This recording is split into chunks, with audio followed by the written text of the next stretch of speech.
One, two, three. Bienvenue sur le podcast Hey, viens on discute. Moi c'est Rose Éveil, je suis coach et accompagnante pour les femmes. Ici, on parle de relations. Relations à soi, aux autres et au monde, avec une touche sociologique. Alors prête à découvrir la 3e saison ? Installe-toi et viens on discute. Bonjour à toutes et à tous, je suis heureuse de vous retrouver pour un nouvel épisode où je vais aborder un sujet qui est très important pour moi parce qu'il est vraiment lié de très près à ma profession et j'avais envie de donner un peu mon avis dessus, ma vision et comment moi je l'utilise et les dérives que j'y vois. Donc je pense que si vous avez lu le titre, vous savez que je vais vous parler du développement personnel et plus largement du monde du bien-être qui aujourd'hui, selon moi, mérite d'être revisité, d'être expliqué, d'être nuancé et je vais vous dire pourquoi. Je trouve que, il devient parfois controversé en fait. Travailler sur soi, être dans l'introspection, c'est très bien, il y a des outils qui sont super bien pour mieux se comprendre. C'est, plutôt salvateur, hein, pour l'individu, pour les individus et pour évoluer, pour composer avec les autres en se respectant soi. Sur ça, je n'ai aucun veto à mettre, bien sûr, je suis pour et j'accompagne en ce sens.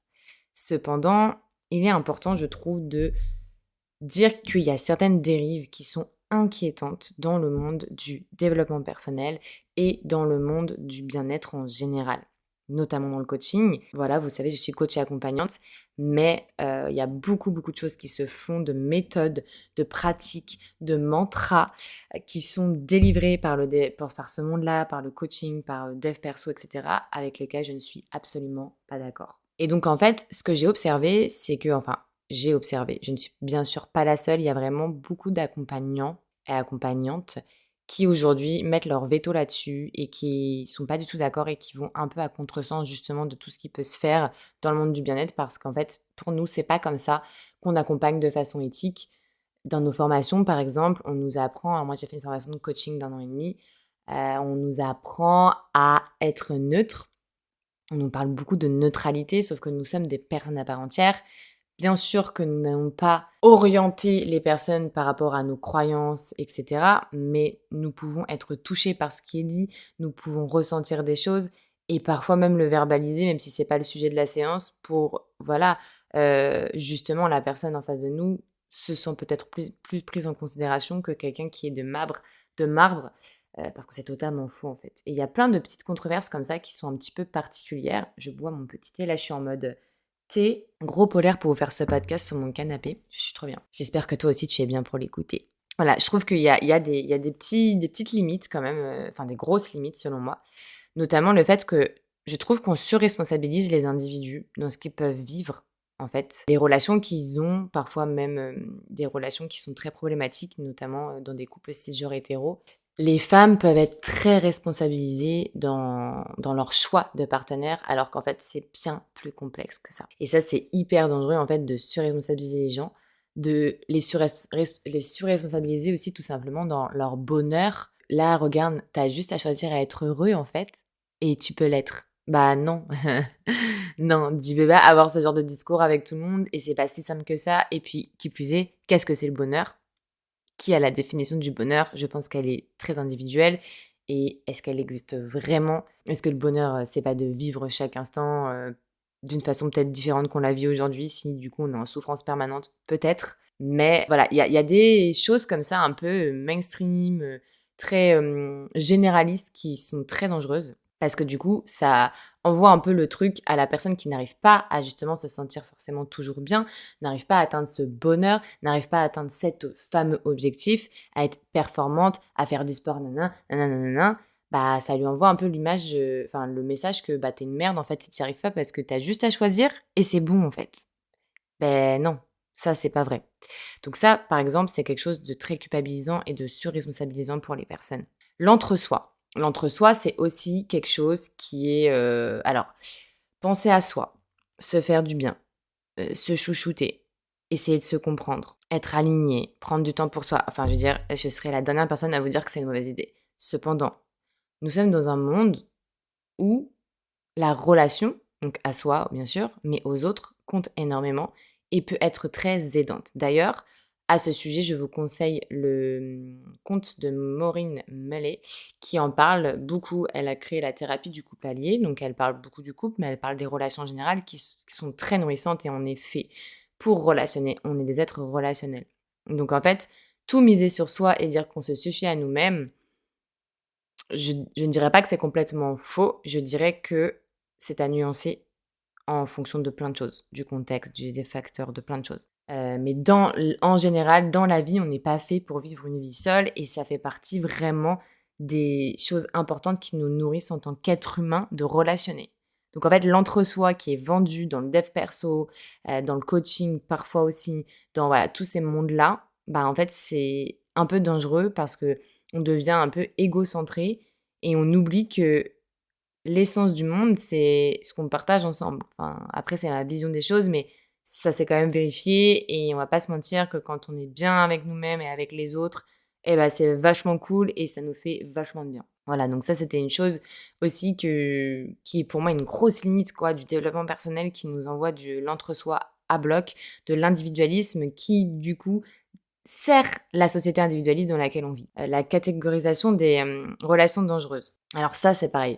Aujourd'hui, on a énormément de ressources et je trouve ça génial. On est dans une génération où on a de la chance. On peut parler de comment on se sent dans notre tête, comment on se sent dans notre corps.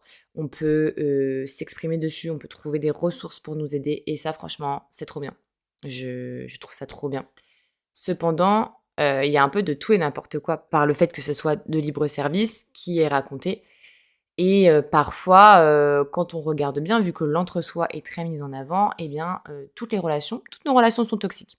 On a de la dépendance affective à bloc qui est, abordée. D'ailleurs, j'ai écouté, c'est pareil, je vous conseille le compte de Militant Psy, notamment le podcast de Militant Psy, je vous mettrai tout en description, où justement ils ont fait un épisode, je vais le chercher pour vous le mettre en description, l'épisode en question, même si tous les épisodes sont géniaux.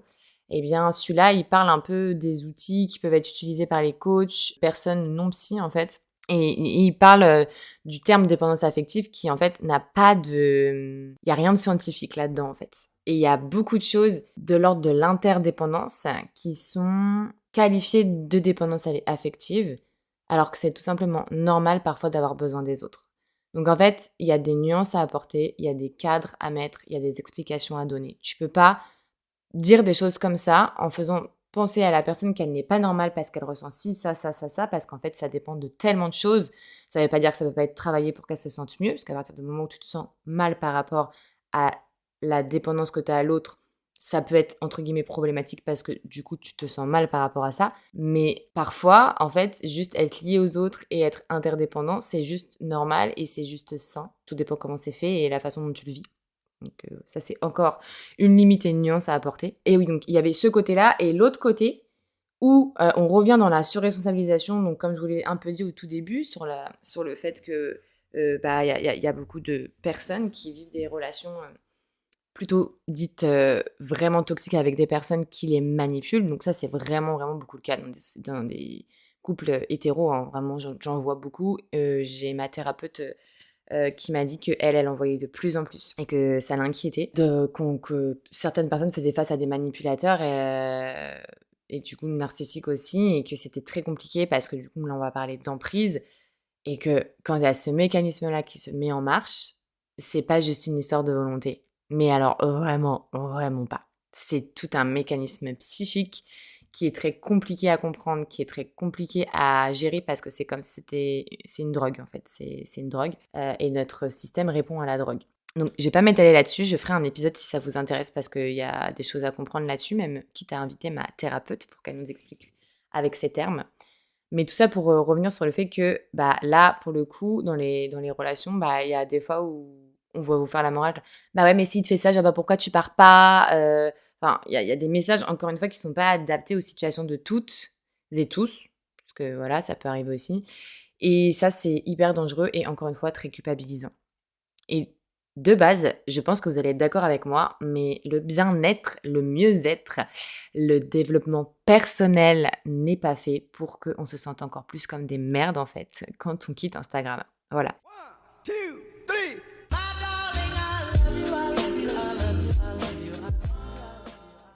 Donc, je voulais vous parler un peu de ça et vous le contextualiser. Il faut savoir aujourd'hui que le secteur du bien-être, c'est devenu vraiment un outil du capitalisme. Pourquoi?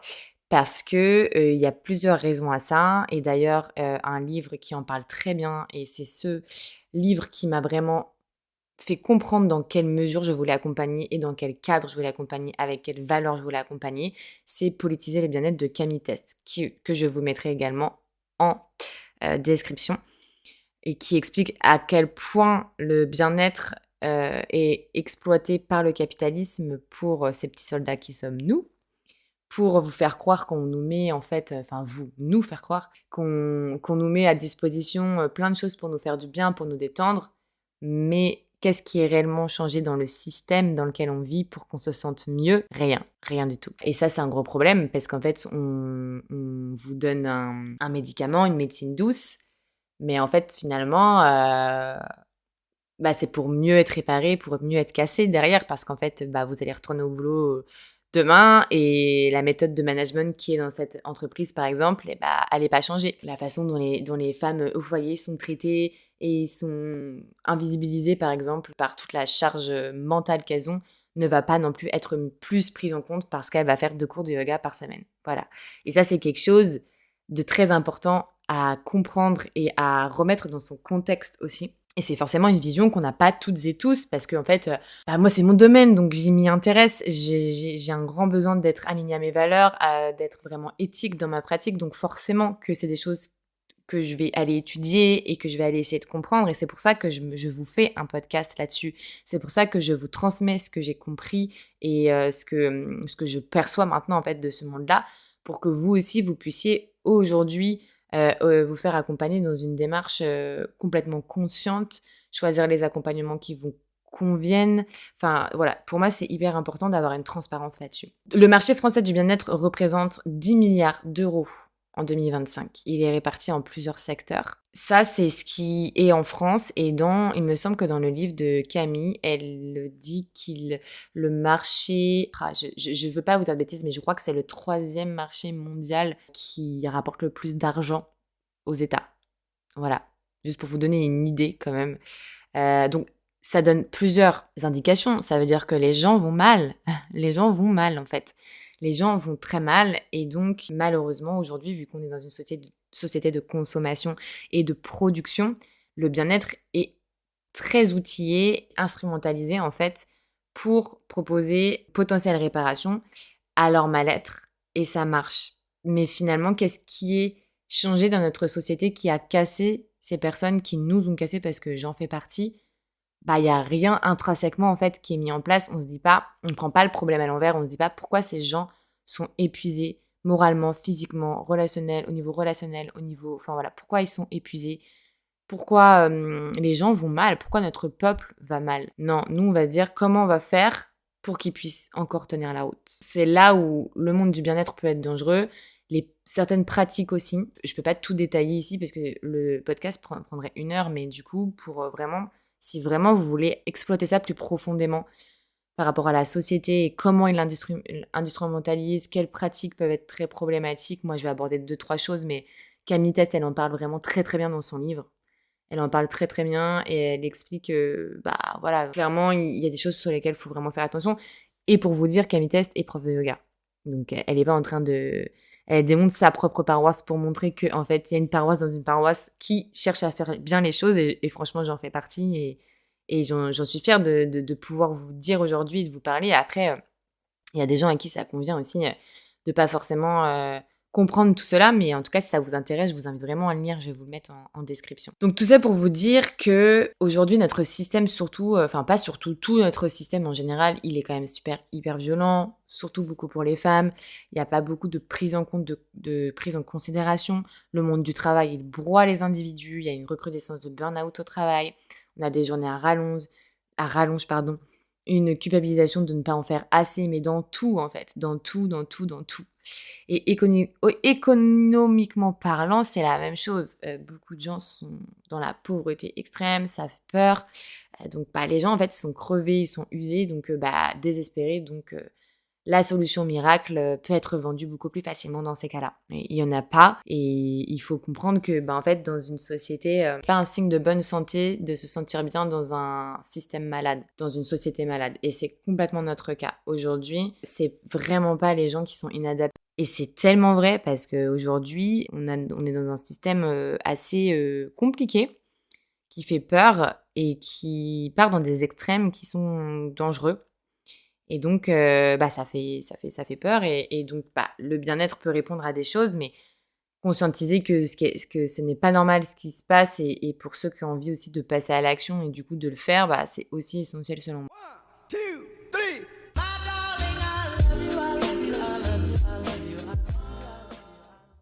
Bien évidemment, je ne suis pas en train de vous dire que prendre soin de soi n'est pas bien et que tous les professionnels se servent de vous.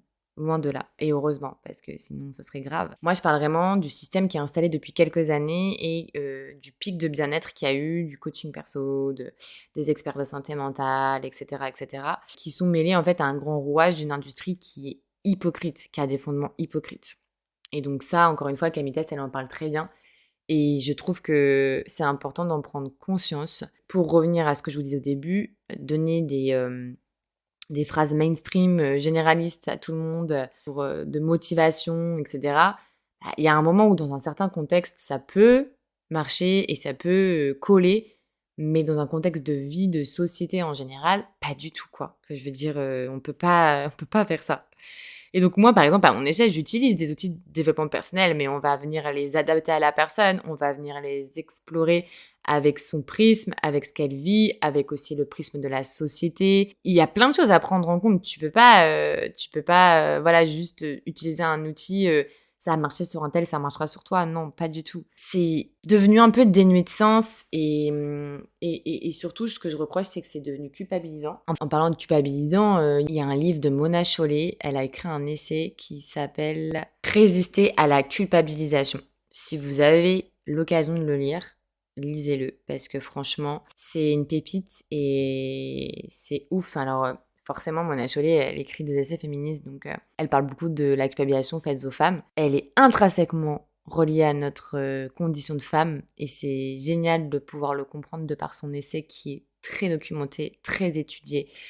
Voilà, de toute façon, Mona Chollet, moi, je suis fan de la façon dont elle peut aborder les choses, comment elle arrive au niveau psychique à expliquer des choses qui sont vraiment intrinsèques, mais qui sont fondamentalement sociétales, conditionnées par notre société depuis des lustres, vraiment. Elle aborde ça sur plusieurs angles et ça permet vraiment d'avoir un angle de compréhension. Et j'ai même entendu un podcast où une nana disait que ça l'a vraiment aidée à se déculpabiliser et à lâcher prise sur plein de choses, parce qu'elle s'est rendue compte qu'elle se mettait la pression de toujours vouloir faire plus, d'être mieux, de ci, de ça, et en fait, elle en faisait déjà énormément et elle savourait même pas, et c'est trop dommage.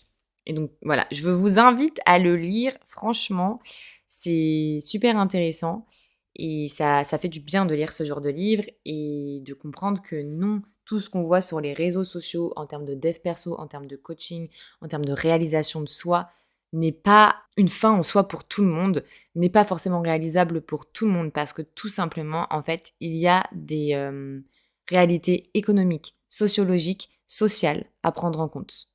Il y a aussi des conditions, c'est-à-dire le fait d'être femme, on va pas pouvoir avoir les mêmes accès dans toute chose de la vie que des hommes. Qui plus est, si on approfondit notre réflexion, des hommes blancs dans notre société. Voilà, on n'a pas les mêmes accès aux choses. Une femme noire, par exemple, n'aura pas les mêmes accès. Et c'est une réalité. Et c'est pas non plus pour culpabiliser les personnes qui sont de par la société privilégiée, parce que c'est pas non plus de leur faute. Le tout, c'est d'en avoir conscience. Et juste pour revenir dans le contexte de tous ces messages, ne sont absolument pas adaptés, parce qu'on vient pas tous du même endroit. Alors quand je parle de ça, bien sûr, je parle pas de pays d'origine, etc. Mais ce que je veux dire, c'est que on n'a pas du coup la même expérience de vie. On va pas avoir les mêmes injonctions qui s'imposent à nous. On va pas avoir les mêmes visions. On va pas avoir les mêmes peurs. On va pas avoir tout ça en fait en commun. Alors il y a des choses qu'on a en commun en tant que femme, par exemple, etc. Et c'est pour ça que c'est trop bien de faire des espaces en non-mixité, parce qu'on se comprend et que c'est trop bien de les partager. Ça va pas être traduit pareil, etc. C'est assez unique la façon dont on vit les choses. Voilà, c'est vraiment la limite du développement personnel pour moi. Tu peux pas venir dire aux gens, quand on veut, on peut, ça ne tient qu'à toi, le bonheur est au bout du chemin, nuançons nos propos. C'est vraiment la chose que je veux, s'il y a vraiment une chose sur laquelle je veux insister, c'est ça. C'est le fait de vraiment nuancer nos propos par rapport au développement personnel, par rapport à la santé mentale, parce que c'est pas lisse, c'est pas du commun des mortels, c'est pas, j'allais dire c'est pas des lols, c'est pas un truc où on peut rigoler non plus, et que en fait c'est déjà assez dur parfois d'être dans un monde qui est assez violent sous plein de facteurs, parce que c'est souvent sur Instagram qu'on voit ça, ces messages un peu fucked up là, que quand on ouvre Instagram, bah en fait on a l'impression de pas être assez, ou de pas faire assez, ou de pas être cette meuf confiante de ouf qui fait ci, qui fait ça, parce que une nana t'a dit sur Insta que c'est parce que tu prenais des mauvaises décisions ou parce que tu attires ce que tu dégages. Moi quand on me dit ça, c'est pareil, il y a une forme de vérité dans certaines choses. C'est vrai que quand tu décides d'ouvrir la porte à des gens qui sont plutôt bienveillants et de virer des personnes assez toxiques, ce qui n'est pas facile, hein. Des fois, il y a des gens qui arrivent jamais vraiment à enlever les personnes totalement toxiques pour eux de leur vie. Et franchement, en ayant eu dans ma vie, je peux le comprendre. Je dis pas que c'est ce qu'il faut faire. Je dis pas que c'est pour ça qu'il faut lâcher l'affaire. Mais franchement, il y a vraiment des regards à avoir et des façons d'appréhender ces situations-là, parce que j'ai envie de dire, tant que tu l'as pas vécu, tu peux pas savoir, et qu'on a tous des appétences à être plus en capacité de faire comme ci, comme ça. Enfin voilà, je veux dire, c'est de la nuance de ouf. Mais en effet, il y a une forme de vérité dans le sens où bah, quand tu vires un peu toutes les personnes de ta vie qui te sentent le faire et que tu y arrives, bah, t'as quand même l'impression que tu as des portes de bienveillance et de personnes qui vraiment sont ressources et pour qui tu es ressource aussi. Enfin voilà, c'est un cercle salvateur qui arrive.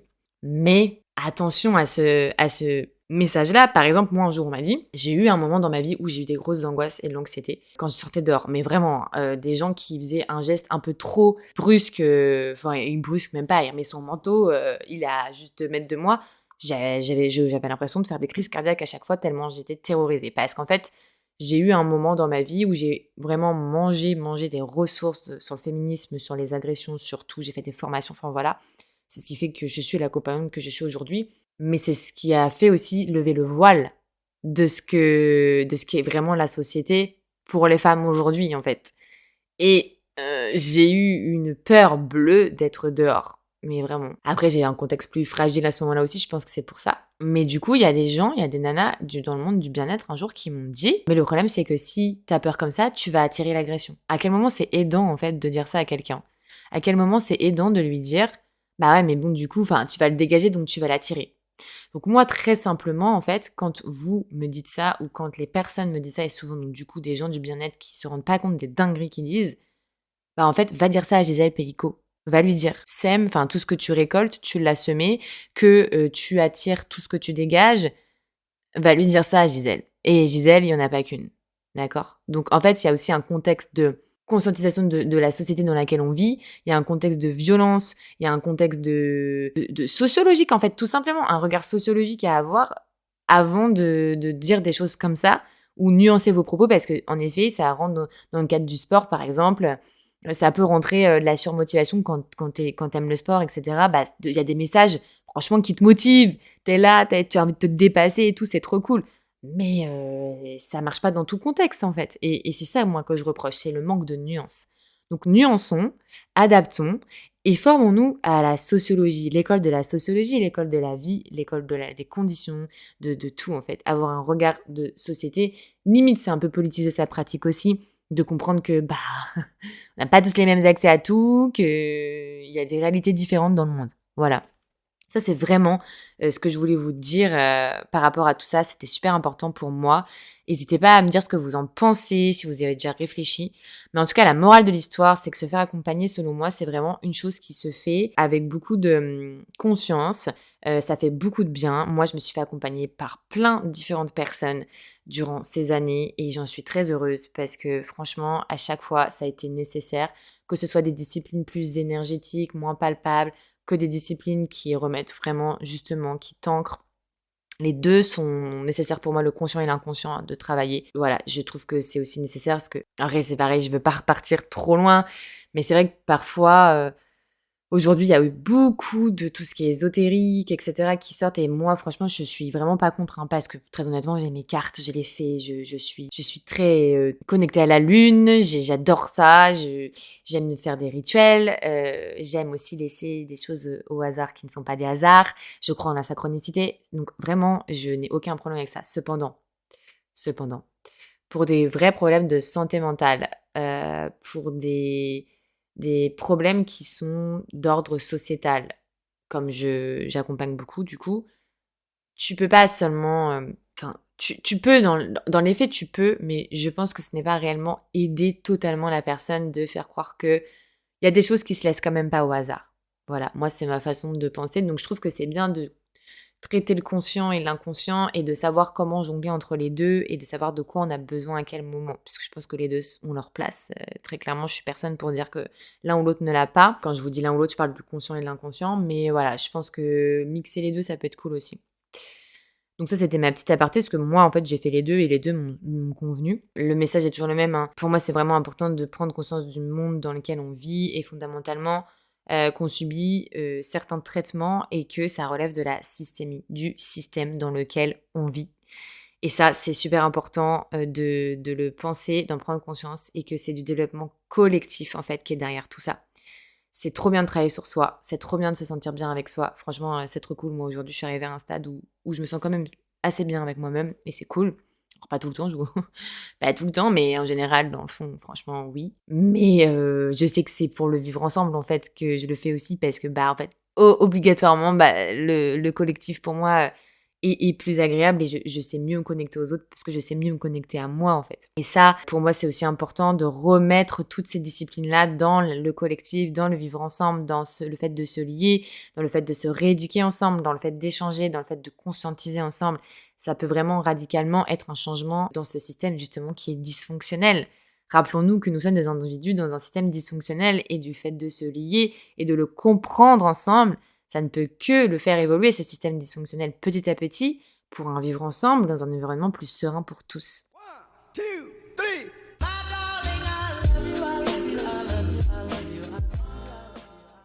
Je trouve que c'est un très beau sujet de la fin, enfin, mot de la fin, pardon. Est-ce que c'est utopique? Peut-être, mais vraiment, moi, c'est ma vocation dans mon travail, que ce soit dans les ateliers collectifs pour conscientiser, changer les choses pour nous et notre environnement, dans les accompagnements individuels pour se sentir plus aligné, plus confiante dans ce système et enfin s'affirmer avec des outils concrets et des réflexions plus profondes pour soi et les autres.